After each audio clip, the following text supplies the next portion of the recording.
ভাই জীবনে তো অনেক ভিডিও দেখছেন, এই ভিডিওটা একটু দেখেন। জুলাইয়ের পরে আইসা আমাদের ভোট ডাকাতি করবা, জীবন নিয়ে ফিরতে পারবা না যদি আমাদের অধিকারের উপরে আর কোনো হস্তক্ষেপ করো। আমরা সজাগ আছি, জুলাইয়ের হাতিয়ার এখনো দমে যায় নাই, আমাদের শহীদের খুনের বিচার আমরা পাই নাই। জামাত ইসলামী ক্ষমতায় আসলে শহীদের রক্তের বিচার করা হবে ইনশাআল্লাহ। আমরা বলতে চাই, জুলাই গণঅভ্যুত্থানের সময় দলের মহাসচিব বলেছিলেন, জুলাই গণঅভ্যুত্থানে আন্দোলন ছাত্রদের আমরা এর সাথে সম্পৃক্ত নই। কিন্তু আমরা দেখলাম জুলাই গণঅভ্যুত্থান যখন সফল হলো, ছাত্র জনতা জীবন দিল, তখন আপনারা উঠে পড়ে লেগেছেন এই আন্দোলন নাকি আপনার দল এবং কর্মীরা করেছে। যারা ক্ষমতায় আসার আগে এত মানুষকে হত্যা করতে পারে, জুলাই বিপ্লবে তাদের এত মারা যায় নাই, তারা মানুষকে যদি ক্ষমতার লোভে হত্যা করতে পারে, ক্ষমতায় যাওয়ার পরে দেশকে যে শ্মশানে পরিণত করবে তা নিশ্চিতভাবে বলা যায়। জামাত ইসলামীকে নিয়ে যেই ষড়যন্ত্র করা হয়েছে, এই ষড়যন্ত্রের কারখানাতে দিল্লিতে, তা আমরা ভালোভাবেই জানি।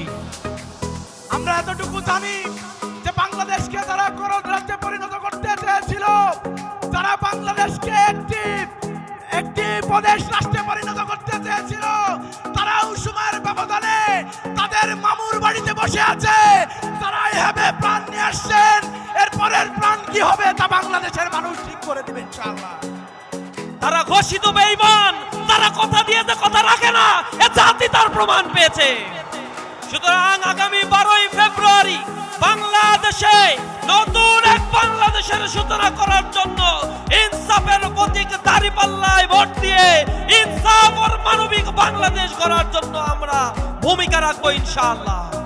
গত 17 বছর যারা গুম খুন হত্যার শিকার হয়েছিল, যারা অন্যায়ভাবে রাজপথে নামার পরে যারা অন্যায়ভাবে হত্যাকাণ্ডের শিকার হয়েছিল, যারা কেবলমাত্র রাজনৈতিক মতাদর্শে ভিন্ন থাকার কারণে আওয়ামী লীগ তাদেরকে রাজপথে হত্যা করেছিল, যারা জুলাই গণঅভ্যুত্থানে ছাত্র আন্দোলনের মাধ্যমে বৈষম্যহীন সমাজ গড়ার জন্য যারা রাজপথে নামার জন্য শহীদ হয়েছিল, আজকে সেই শহীদদের রক্তের ওয়াদা পূরণ করার জন্য আগামী 12 তারিখে এই নির্বাচন অনুষ্ঠিত হতে যাচ্ছে।